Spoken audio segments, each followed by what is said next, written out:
Hi, everybody. Welcome to Dr. Kamiko's Keto, where I am here with Mary Donna, the wonderful Mary Donna from my sugar addiction group, who has her own website, Mary Donna White, correct? Yes. WHYTE.com. I'll put that in the links. And we're here today to talk about vagus nerve. We're going to teach you all about the vagus nerve and how important it is for nervous system regulation and how effective some of the very simple basic exercises can be to calm yourself and to prevent yourself from having issues and with your addictions and from keeping yourself from getting active in addictions or other issues that are difficult for your life. So I was sharing with Maradona before we started recording that I'm struggling with my sugar right now. And I am looking forward to this session with you today because I think I'm going to really learn how to actively pursue the calming of my vagus nerve and to keep it in good shape. So thank you so much for being here today to teach us about this. You're welcome. Thank you for having me. It's important to just calm down the food noise, calm down the chatter, the mind chatter, and help the wisdom that we all have within us to be able to hear it. If we're moving really fast or we're living in the place of chronic overactive sympathetic nervous system, it's very difficult to listen to our inner wisdom. So let's just do a few centering and breathing and calming things together right now. So I like to start out any session I teach, whether it's with a client or in a meeting or on here on this video, with some breathing, deep breathing, and a few vagus nerve toning exercises that I'll teach you. So first, just find a comfortable seated position, feet on the floor. If that you have access to that, if that's not comfortable for you, that's okay. You can put one hand on your heart and one on your belly if it feels right to you, or both hands on your heart. And just give yourself gratitude for showing up today for yourself, wherever you are listening to this video from. And just breathe. And would like you to consider taking in the breath through your nose and holding for a count of 3 and exhaling through your mouth for a count of 6. So breathing in through the nose for 3 and out through the mouth for a 6 count. And do 2 more breaths like that in your own pace.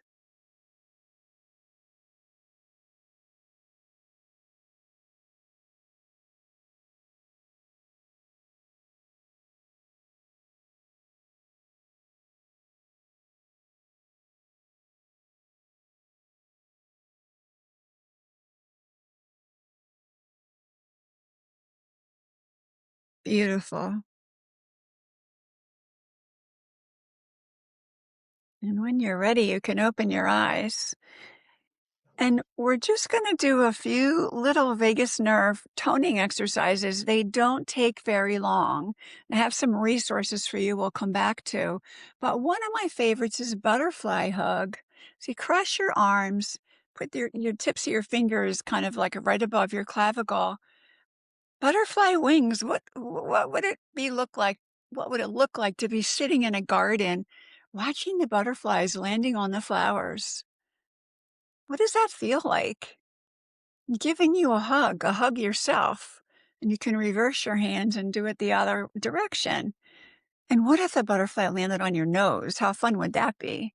But just imagine. Ah, and breathe. Don't forget to breathe while we do this.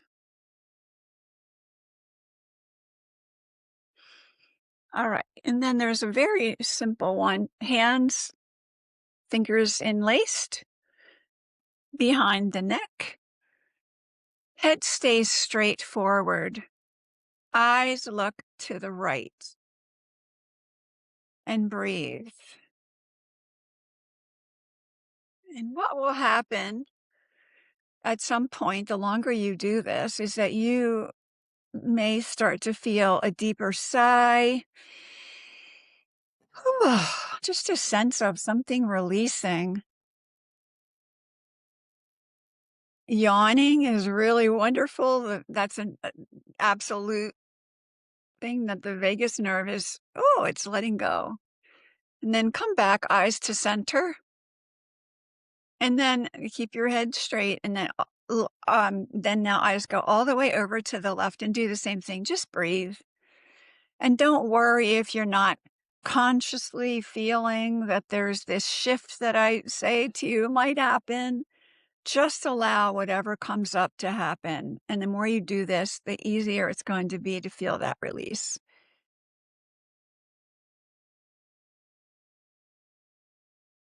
Bring your hands down.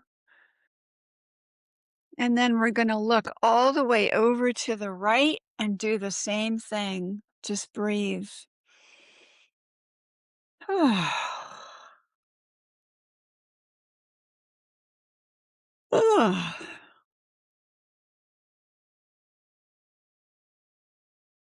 We'll come back to center and then all the way over to the left.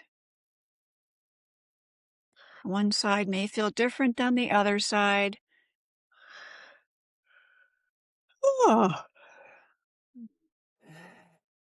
Head comes to center.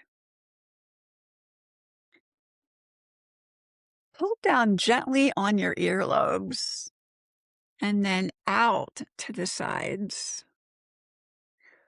Oh, oh. So much. It's just so much fun. So when you're doing it on your own, you may stay longer in these different positions. There's also information about this on my website, more about this on my resource section. So the next thing I'd like to do with you is a 3-minute, what Nick Ortner from the Tapping Solution calls a micro boost. And Cami will put in the chat tappingsolution.com. It's a place where you can go to get all kinds of information about tapping. The tapping points that I'm going to show you actually follow the path of the vagus nerve, interestingly enough. When I began tapping, I didn't realize that I was affecting my vagus nerve in a positive way. So, and there's all kinds of other information online available. I happen to like that website because they have an app that's really easy to use. There's tons of information on it. And I don't believe it's horribly expensive. I don't recall how much it is because I've had it for quite a while. So I invite you to do this. And this is a very short micro boost of peace. And yes, this is from the Tapping Solution. So we start with the karate chop point. You can do it either way with either hand, whatever feels more comfortable to you. Karate chop point. So you can either do it this way or you can just tap like Tammy's doing. Okay. So the side of your hand in this moment, and what I'd like you to do is repeat after me or to yourself. In this moment, I choose to relax and breathe deeply. In this moment, I choose to relax and breathe deeply. I gently let go of any stress or worry. I gently let go of any stress or worry. I give myself permission to feel peace now. I give myself permission to feel peace now. And I choose to trust that all is well. And I choose to trust that all is well. Eyebrow. Tapping gently on the eyebrow. I am inviting a peaceful stillness to surround me. I am inviting a peaceful stillness to surround me. Side of the eye. I choose to bask in this present moment of peace. I choose to bask in this present moment of peace. Under the eye. As I breathe gently and relax now, As I breathe gently and relax now, I allow all of my troubles and worries to gently float away. I allow all of my troubles and worries to gently float away. Under the nose, right here and right now, there is nothing to do and nowhere to go. Right here and right now, there is nothing to do and nowhere to go. Under the mouth, this present moment is all there is. This present moment is all there is. Collarbone. And it is safe to relax, safe to let go, and safe to be at peace. And it is safe to relax, safe to let go, and safe to be at peace. Under the arms, feeling safe and grounded right here and right now. Feeling safe and grounded right here and right now. Top of the head.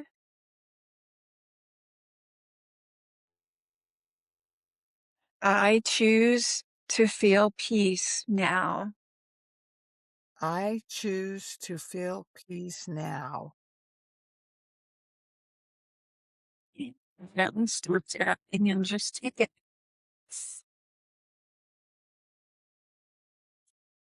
out. Just take a moment. Go now. Let your body and your mind be for calm, centered, supported. Do that's okay. If you don't, that's okay too. The more you do this, the more awareness you will be able to have about how you're feeling. Some people don't know how to say how they're feeling, and that's okay. And especially when people are using substances to cope, whether it's sugar, flour, ultra processed foods, cocaine, heroin, pills, pain pills, whatever it is. Also, your media, right? Being on Yes. media all day long, Yes. Oh my you gosh. know, I'm glad you said that. gambling, all the addiction All of ones. those things, right? Because every single one of those things lights up the reward center in the brain. And the brain then we kind of have a saying here in our Sugar Nation, then the neurochemicals that are supposed to help make us feel good get hijacked by substances. And there have been study after study after study using brain imaging technology and other things to show that there's a certain part of the brain that lights up called the nucleus accumbens. It's the reward center of the brain. And what happens is the more we use those substances, even if we don't consider ourselves as an addict, the longer we use those, if we use them in smaller quantities and can put them down, that's one thing. But people like me who struggled for since my whole entire life, quite frankly, I would try. I was very aware that I binged on large amounts and I ate large amounts to shove down my feelings. And I tried lots of different things. And it wasn't until I came into this sugar freedom community 3.5 years ago that I was able to have the courage to let it go cold turkey and learn how to live a lifestyle that doesn't have to include those things. You know, it's really an interesting, I also want to call it interesting that unfortunately society and the way that most of us were brought up was that we equated love with food. So at every celebration, the foods were there, and that was how I know my mom and my grandmom showed me that she loved me. and we baked and we baked and we baked and made all these things. And so, oh, that's love. Well, it's okay to honor your family with your lovely cooking, but when someone has a problem with it, sometimes it's kind of poo-pooed in society. It's like, well, you can have just a little bit. And there used to be a feeling and a prevalent, and it still is actually, I shouldn't say used to be, it still is, that people should be able to moderate, have a little bit. Otherwise, you're not healed, or, there's something wrong with you. And that has been shown that it's not true. So I'd like to teach you some more about how to use some of the vagus nerve things and the lifestyle shifts and changes that you can make to help you when you're needing assistance, and just to help you understand why there's a lot of talk right now. If you Google vagus nerve, there's so much stuff that comes up. When I was preparing this conversation, I originally presented this at one of our peer support meetings a while ago. I Googled um, vagus nerve and addiction, sugar addiction specifically, and I was shocked at the amount of information that came up. So I'll share a little bit of that with you. So, Mhm. well, let's talk about what this vagus nerve is. Like, what the heck is this thing? So, I also actually want to just say that, you could be living in flight, fright, or freeze mode even when you think you're calm. Yeah. And so we can be dysregulated. We can thinking that we've de-stressed, that we've done whatever, and still inside the body is churning.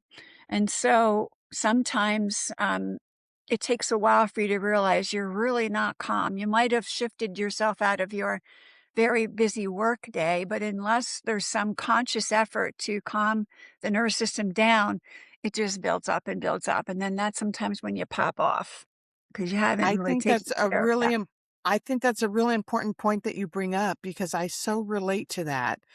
Growing up in my family where it was kind of chaotic with 7 kids and you just never quite knew which way my mom was gonna act or behave, and so there was always this kind of underlying anxiety about, "Don't rock the boat, don't stir the waters," 'cause, I saw what happened to my sister when she always was stirring the waters, and I think a lot of that's really ingrained to me still so deep.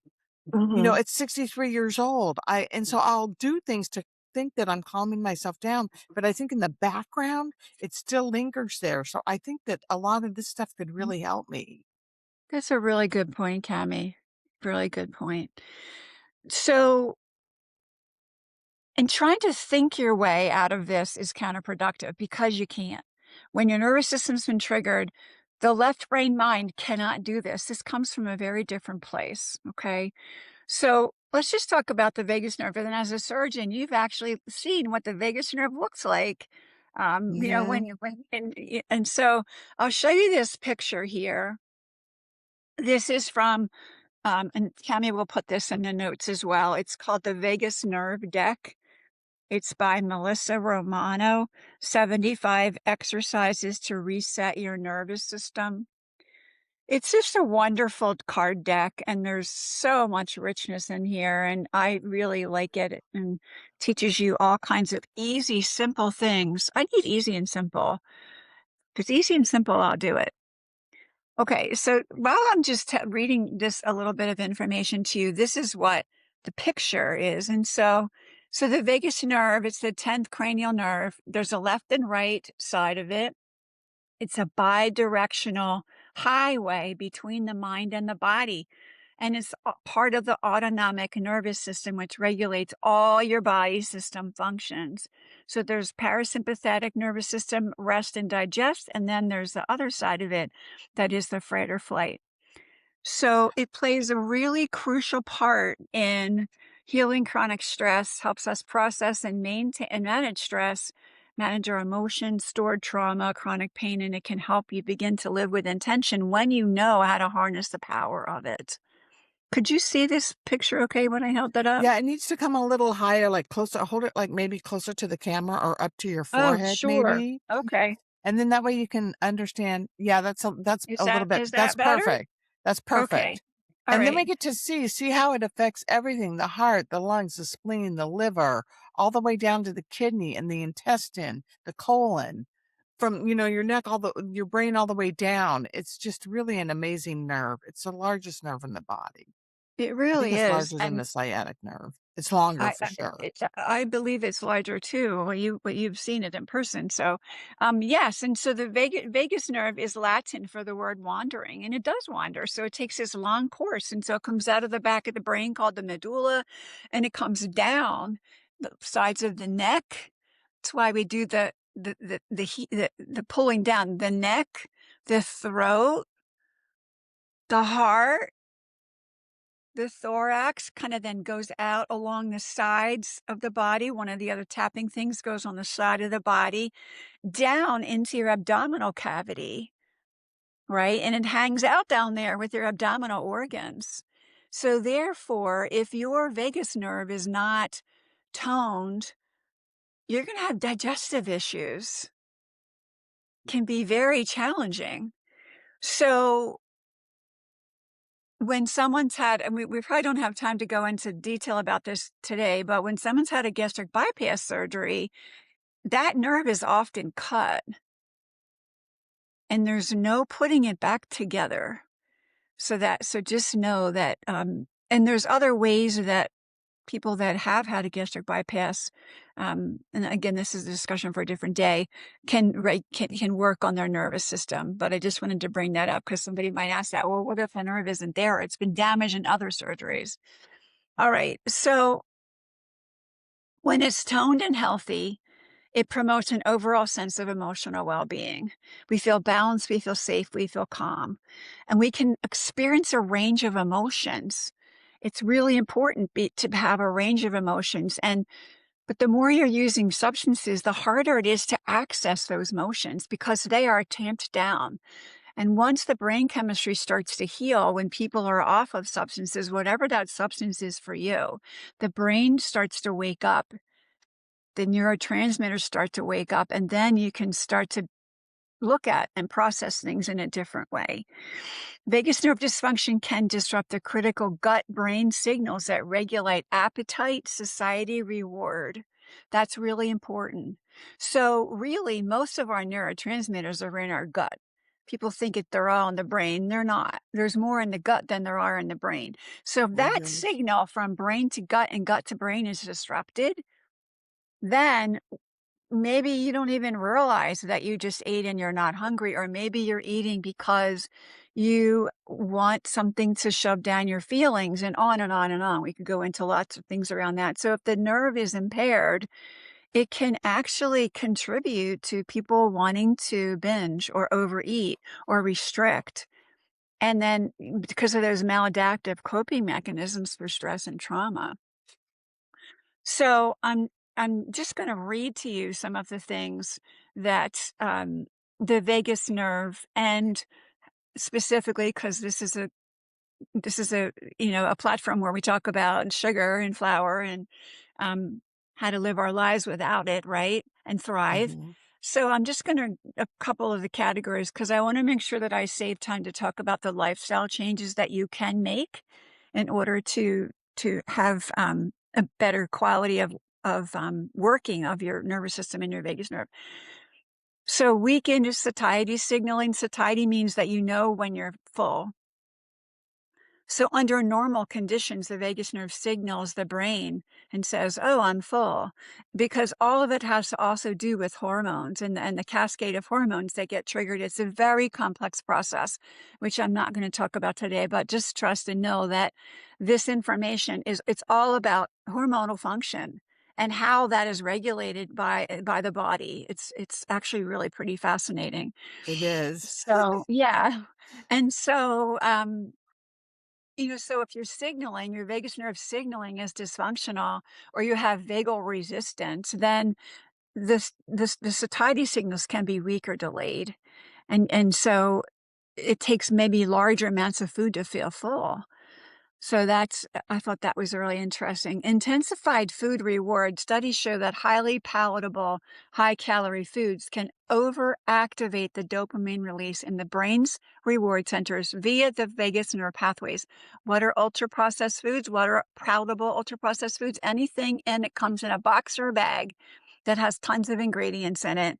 And quite frankly, not everyone believes that, but we do here in the Sugar Nation, that the food companies know exactly what they're doing by making these foods highly palatable, by adding certain things that when you read the label, you'll see something that says natural flavor or whatever. They are engineered to make you want to eat their food. Yeah, they're also called ultra-processed foods, right? Or Right. Yep. UPF. Highly palatable, ultra processed foods. Thank you, Cami. Yeah, yeah. So yeah, so a dysfunctional vagus nerve is like piling on top of these already altered responses to these ultra processed foods, which makes us want to eat the whole bag. And eat Um, more after that. and eat more after that, even though you're full. And so it reinforces compulsive reward driven feeding behaviors. What's the reward? That your dopamine gets a temporary, albeit temporary, what we call dopamine hit, lights up the nucleus accumbens, which has it's the reward brain center. And you think, oh, I need this now because I feel better. Well, the crash comes. Doesn't it's not permanent. Doing something to nurture your vagus nerve can actually help that cycle and help you maybe have a different response. Disrupted gut hormones is another thing that the vagus nerve influences, our gut hormones that control appetite. And this is also very complex. And I want to just mention one word because it's all over the media these days. Did you know that we naturally produce GLP-1? And people are paying lots of money, and there's GLP-1, 2s, 3s, more than one, but the gut naturally produces that. How?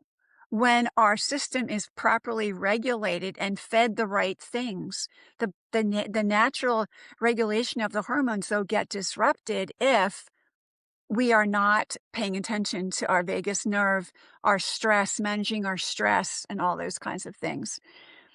This is really important. Food noise and cravings.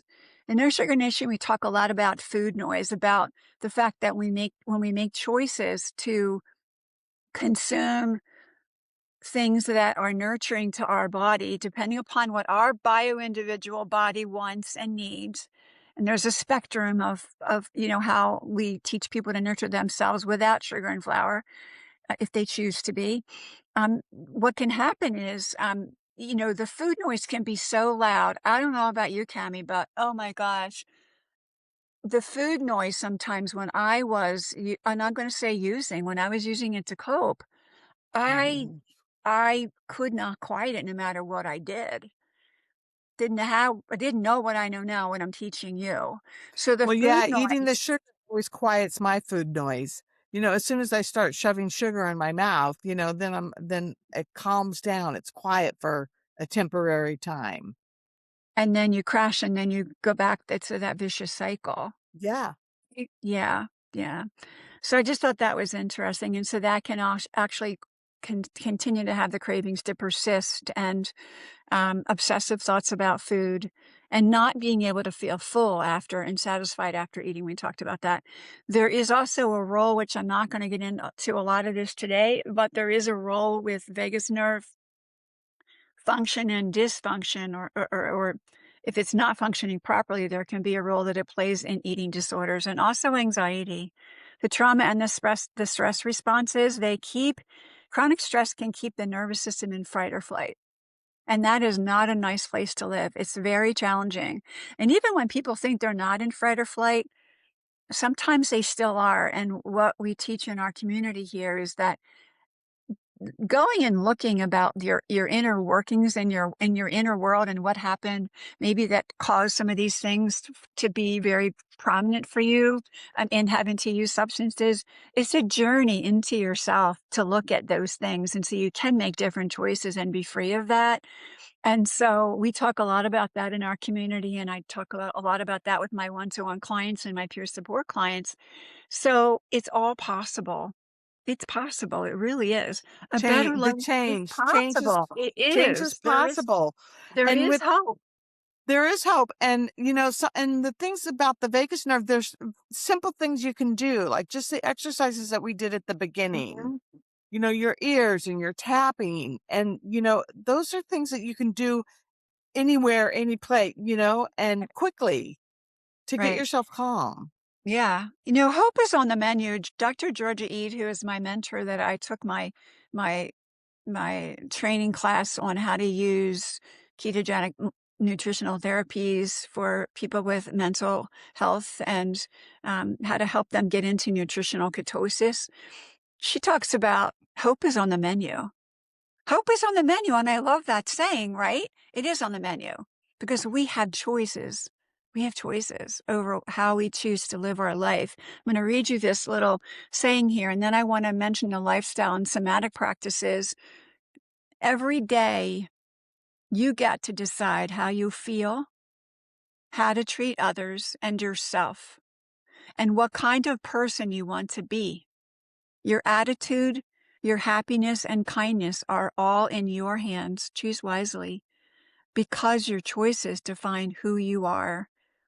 It's about selecting a consciousness of choice, consciously choosing, as opposed to being on autopilot like I was for most of my life and allowing things outside of me to run the show. I want to teach you, and we're going to continue doing these sessions, how to tune into your inner wisdom. And working with your vagus nerve is one way they can help you do that. So just Amen.